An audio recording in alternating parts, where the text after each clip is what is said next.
Friends வணக்கம் and welcome to my channel. So எல்லோரும் எப்படி இருக்கீங்க? நான் ரொம்பவே நல்லா இருக்கேன். இன்றைக்கி நம்ம பார்க்க போகிற வீடியோ அடகு வைத்த நகையை மீட்க இப்படி பிளான் பண்ணுங்கள், எப்படி பிளான் பண்ணுங்கள் அப்படின்றத நான் சொல்கிறத நீங்கள் ஃபாலோ பண்ணலாம். ஏன்னா நான் இந்த மாதிரி தான் பிளான் பண்ணியிருக்கேன். நிறைய பேர்த்துக்கு வந்து பார்த்திங்கன்னா தொடர்ந்து இந்த கடன் சார்ந்த பிரச்சனைகள் எல்லாமே சொல்லும்போது ஒரு 100 பேர் சொன்னாங்கன்னா அதில் வந்து ஒரு 75 பேர்த்துக்கு வந்து பார்த்திங்கன்னா அடமான நகை இது மட்டும்தான் இருக்குது. நானும் கிட்டத்தட்ட ஒரு 3-4 வீடியோ போட்டேன்னு நினைக்கிறேன் இந்த நகையை மீட்கிறதுக்கான டிப்ஸு.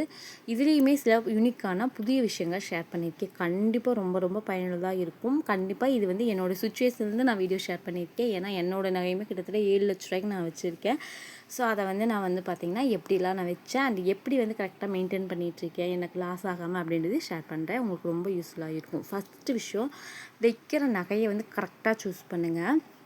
நகையை வச்சு மீட்கிறதுக்கு ஒரு வழி ஓகே தான் நான் சொல்கிறேன். நம்ம மீட்டாலும் அந்த நகை வந்து நமக்கு கரெக்டாக நம்ம வச்ச மாதிரி வரணும். ஓகேங்களா? இந்த வெயிட்லெஸ்ஸாக இருக்கிறது, சோக்கரு, அதுக்கப்புறம் வந்து பார்த்திங்கன்னா நெக் பீஸு செயினை தாண்டி வேறு எந்த மாதிரியான நெக் பீஸுமே வைக்காதீங்க.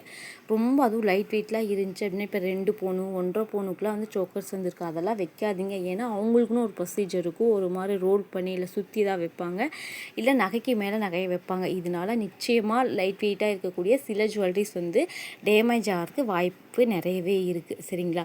அதனால் முடிஞ்ச வரைக்கும் நகையை வைக்கும்போது பேங்கிள்ஸு இல்லை ரிங்கு, அதுக்கப்புறம் வந்து பார்த்திங்கன்னா செயின் அந்த மாதிரி போயிட்டிங்கன்னா பெஸ்ட்டாக இருக்கும். நகை நம்ம எப்படி வச்சோமோ அப்படியே நமக்கு திரும்ப வரும். ஓகேங்களா? அந்த 2வது விஷயம் என்ன அப்படின்னா, வட்டியை வந்து விசாரிச்சு வைங்க. என்ன அப்படின்னா, இது பர்சனலாக நான் ஒன்றும் ஃபேஸ் பண்ணேன். என்னடா சொல்கிறேன், நான் வந்து வைக்கும்போது என்ன சொல்லியிருந்தாங்க அப்படின்னா 70% வந்து அதாவது 70 பைசா வட்டின்னு சொல்லியிருந்தாங்க. பட் நான் வச்சதுக்கப்புறம் வந்து பார்த்திங்க அப்படின்னா அந்த அண்ணன் சொல்லியிருந்தாங்க இப்போ வந்து இன்க்ரீஸ் ஆகிடுச்சுமா 80 பைசா வட்டி அப்படின்னாங்க. பட் நான் என்ன பண்ணேன் அப்படின்னா, நான் கேட்டேன், ஓகே இப்போ நான் வச்சேன் அப்படின்னா அதுக்கு 80 பைசா, நான் வைக்கும்போது 70 பைசா தான் இருந்துச்சு, அப்போ அதுக்கு மட்டும் எடுங்கன்னு சொல்லி அவங்களுக்கு அதுக்கப்புறம் அண்டர்ஸ்டாண்ட் ஆகி அதுக்கப்புறம் கிட்டத்தட்ட ஒரு 1500 குறைச்சி சொன்னாங்க. அதனால் முடிஞ்ச வரைக்கும் பேங்க்கில் நல்லா அவங்க எடுக்கிற அமௌண்ட்டு, அவங்க சொல்கிற அமௌண்ட்டெல்லாம் நல்லா பொறுமையாக உட்காந்து கண்டிப்பாக நம்ம பேங்க்குக்குன்னு போனாலே ஒன் டே ஆகும். அதை வந்து நான் வந்து கண்டிப்பாக அக்செப்ட் பண்ணிக்குவேன். ஏன்னா நீங்கள் வந்து ஒவ்வொன்றா பொறுமையாக பார்த்து ஓகே அப்படின்னு உங்களுக்கு ஓகே ஆகுது அப்படின்னா மட்டும் நீங்கள் வந்துட்டு அதை வந்து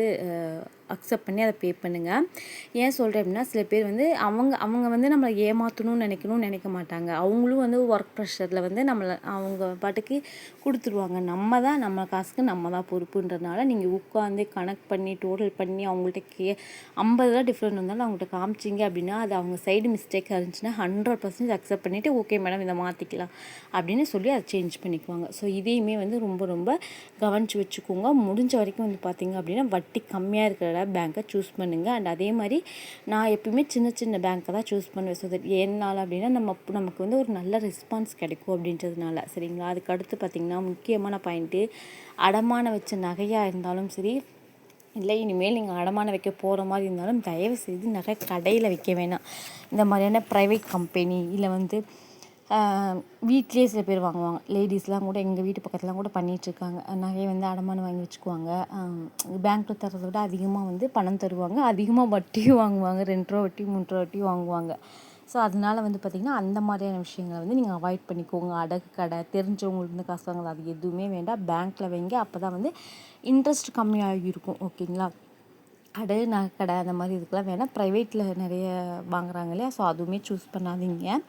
இன்கேஸ் நீங்கள் சூஸ் பண்ணியிருந்தீங்க அப்படின்னா கூட ஏதானும் ஒன்று வச்சு மாற்றி இல்லை கை மாற்றோ ஏதோ வாங்கி நீங்கள் வந்துட்டு பேங்க்கில் வைக்க ட்ரை பண்ணுங்கள். ஸோ இதுவுமே வந்து பார்த்திங்கன்னா நமக்கு வந்து நகையை மீட்டுறதுக்கு ஒரு நல்ல ஆப்ஷனாக இருக்கும் பேங்க் அப்படின்றது. சரிங்களா?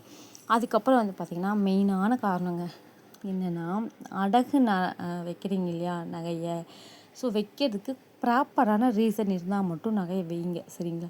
இல்லைன்னா நகையை வைக்காதீங்கன்னு தான் நான் சொல்லுவேன். ஸோ எந்த ஒரு ரீசனுமே இல்லாமல் சும்மா நகையை வைக்கிறது, சின்ன விஷயங்களுக்காக நகையை வைக்கிறது அந்த மாதிரி பண்ணிக்காதீங்க. சில பேர்த்துக்கு வந்து பார்த்திங்கன்னா அந்த தாட் இருக்கும். இது வந்து கொஞ்சம் ஜென்ஸுக்கு அதிகமாக இருக்கும். என்னென்னா, ஏதாவது ஒரு கஷ்டம் வந்துருச்சு அப்படின்னா அடுத்து என்னென்னு யோசிக்காமல் சரி விடு, அதான் அவங்கள்ட்ட இருக்குல்ல 2 பவுன் இருக்குல்ல அதை வாங்கி வச்சுட்டு பார்த்துக்கலாம் அப்படின்ட்டு அந்த மாதிரி வந்து நிறைய பண்ணுவாங்க. ஸோ அதனால் வந்து அந்த மாதிரி பண்ணாதீங்க. இன்கேஸ் ஸ்கூல் ஃபீஸ் கட்ட முடியல, அதுக்கப்புறம் வந்து ஏதாவது ஒரு ஜுவல்லரி வாங்குறீங்க, கொஞ்சம் பெருசாக வாங்கிக்கலாம் அப்படின்னு நினச்சிங்க அப்படின்னா கொஞ்சம் வச்சு நீங்கள் பண்ணுங்கள். கண்டிப்பாக நீங்கள் எதுக்காக நகையை வச்சாலும் சைட் பை சைட் வச்ச நகையும் நீங்கள் காப்பாற்ற வேண்டியது நம்மளுடைய பொறுப்பு. நம்மளால் அது முடியுமா முடியாதா அப்படின்றத யோசிச்சு வைங்க. முக்கியமாக வைக்கிறதுக்கான காரணம் கரெக்டான ரீசனாக இருந்துச்சு அப்படின்னா ஓகே. பட் சின்ன சின்ன ஏன்னா நான் சொல்கிறேன் எங்கள் ஊர் சைடு சொல்கிறேன். எங்கள் ஊர்லலாம் வந்து பார்த்திங்கன்னா என்ன பண்ணுவாங்கன்னா, சும்மா ஒரு அலக்காத செயின்லாம் இருந்துச்சுன்னா கூட இந்த அடகு வாங்குறாங்க இல்லையா, யாராவது லேடிஸ்லாம் வாங்குவாங்கள்ல, கொஞ்சம் அந்த மாதிரி இருக்கவங்களுக்கு கொண்டு போய் கழட்டி கொடுத்துட்டு ஒரு 5 ரூபா 6 ரூபாய்க்கு வச்சுட்டு அதுக்கு மாதம் ஒரு 500 1000 வட்டி கட்டிட்டு இந்த 5000 கொண்டு வந்து மளிகை ஜாமான் வாங்கி போடுவாங்க. ஸோ மிளகாத்தூள் அரைப்பாங்க 2000 3000 செலவழிச்சு. இந்த மாதிரிலாம் நான் நிறைய பார்த்துருக்கேன். ஸோ இந்த மாதிரியான சின்ன சின்ன தேவைகளுக்காக நீங்கள் தயவுசெய்து நகையை வந்து அடமானம் வைக்காதீங்க, விற்கவும் செய்யாதீங்க. அதுக்கடுத்து மெயினான விஷயம் என்ன அப்படின்னா, நகையை நம்ம எப்படி வச்சு எதுக்கு யூஸ் பண்ணுறோம் அப்படின்றது எந்த அளவுக்கு முக்கியமோ அதை திருப்ப வேண்டிய பொறுப்பும் நம்மளோட தான். இந்த கதை வந்து நம்ம எல்லா வீட்லேயும் ஓடி இருக்கோம். இப்போ எங்கள் வீட்லேயுமே இந்த மாதிரி கதை நிறைய இருக்குது. எங்கள் அம்மாட்டெலாம் நிறைய ஜுவல்லரி இருந்துச்சு. அதை அவங்க விற்கவும் இல்லை, எல்லாமே அடமானம் வச்சு வச்சு வச்சு வட்டிக்கு வச்சு மூழ்கிருச்சு. நாங்கள் வந்து இப்போல்லாம் சொல்லி எங்கள் அம்மா புலம்பிக்கிட்டே இருக்கும், நான் அவ்வளோ நகை வச்சுருந்தேன், 2 பிள்ளைங்க இருக்குது, இப்போ இருந்திருந்தேன் சும்மா ஒரு கிராமம் ஒரு 30,000 40,000 இருக்கும்போதே அம்மா அப்படி புலம்பிகிட்டு இருப்பாங்க. இப்போ வந்து அம்மா இல்லை, கிட்டத்தட்ட அம்மா தவறி எனக்கு மேரேஜ் பண்ணுறதுக்கு முன்னாடி அம்மா இறந்துட்டாங்க. நிறைய பேர் கேட்குறீங்க இல்லையா, நீங்கள் எப்படிக்கா இவ்வளோ மெச்சூரிட்டியாக இருக்கீங்க அப்படின்ட்டு. அது வந்து இதுதான் ஒரு மெயினான காரணம். ஸோ அம்மா இல்லாமல் கொஞ்ச நாள் வந்து கிட்டத்தட்ட ஒரு 10 வருஷம் என்ன லைஃப் வந்து நிறைய கற்றுக் கொடுத்துருச்சு. ஸோ அதனால தான் வந்து பார்த்திங்கன்னா இந்தளவுக்கு கொஞ்சம் மெச்சூரிட்டியாக இருக்கிற மாதிரி நான் ஃபீல் பண்ணுறேன். நான் கூட ஃபீல் பண்ணல, வீடியோ பார்க்குற நிறைய பேர் சொல்கிறீங்க இந்த சின்ன வயசில் இவ்வளோ மெச்சூரிட்டியாக இருக்கீங்க அப்படின்னு. அதுக்கான ஒன் ஆஃப் த ரீசனாக கூட இது இருக்கலாம். ஓகேங்களா, இதை வந்து இன்னொரு செப்பரேட் வீடியோவில் சொல்கிறேன். டீட்டெயில் வந்து செப்பரேட் வீடியோவில் பார்க்கலாம். ஓகேங்களா. அண்ட் அதே மாதிரி வந்து பார்த்திங்கன்னா திருப்பறதுக்கு பெஸ்ட்டு சாய்ஸ் அப்படின்னா, வட்டி கட்டுறீங்க இல்லையா, வட்டி கட்டும்போது உங்களால் முடிஞ்சது, இப்போ ஃபார் எக்ஸாம்பிள் நான் சொல்கிறேன், ஒரு 50,000 ஒரு ஜுவல்லரி வச்சுருக்கீங்கன்னு வச்சுக்கோங்களேன். நீங்கள் வந்து மந்த்லி வட்டி கட்டிட்டுருக்கீங்க. ரினிவல் டேட் வருது, இல்லை ரினிவல் அன்னைக்கு வட்டி கட்டுறீங்க அப்படின்னாலும் அன்னைக்கு உங்களுக்கு ஒரு 15,000 பணம் இருக்குன்னா அந்த பணத்தை சேர்த்து கட்டிடுங்க. கட்டிட்டிங்கன்னா 35,000 ஆயிரும். அப்போ அடுத்து நீங்கள் கட்ட போகிறது 35,000 தான் வட்டி கட்டுவீங்க. உங்களுக்கு வட்டியும் குறைஞ்சிரும், முதல்லே கொஞ்சம், அதுக்கப்புறம் கொஞ்சம் கொஞ்சமாக சேர்த்து வச்சு காசு ஒரு 5 ரூபா இருக்குதுன்னா கொண்டு போய் கட்டிடுங்க. அப்போ 30,000 ஆகும். ஸோ இந்த மாதிரி கூட நீங்கள் கொஞ்சம் கொஞ்சமாக கூட கட்டலாம். இது வந்து எவ்வளோ பெரிய 5 லட்ச ரூபாய்க்கு வச்சுருந்தீங்கனாலும் சரி, நீங்கள் 20,000 30,000 லோனுக்கு காட்டினீங்கன்னா கண்டிப்பாக பேங்க்கில் அக்செப்ட் பண்ணிக்குவாங்க, அவங்க எதுவுமே சொல்ல மாட்டாங்க. ஸோ நீங்கள் வந்து பேங்க்கில் விசாரிச்சுட்டு கூட கட்டுங்க. உங்களால் முடியும்னா நீங்கள் எப்படி கோல்டு சிட்டு இந்த மாதிரி பே பண்ணுறீங்களோ அந்த மாதிரி வந்து பார்த்திங்கன்னா கோல்டு ஜுவல்லரிக்குமே இஎம்ஐலாம் வந்து இப்போ இருக்குது. நீங்கள் அதெல்லாம் விசாரித்து பேங்க்கில் கேட்டிங்கனாலே நிறைய டீட்டெயில்ஸ் சொல்லுவாங்க.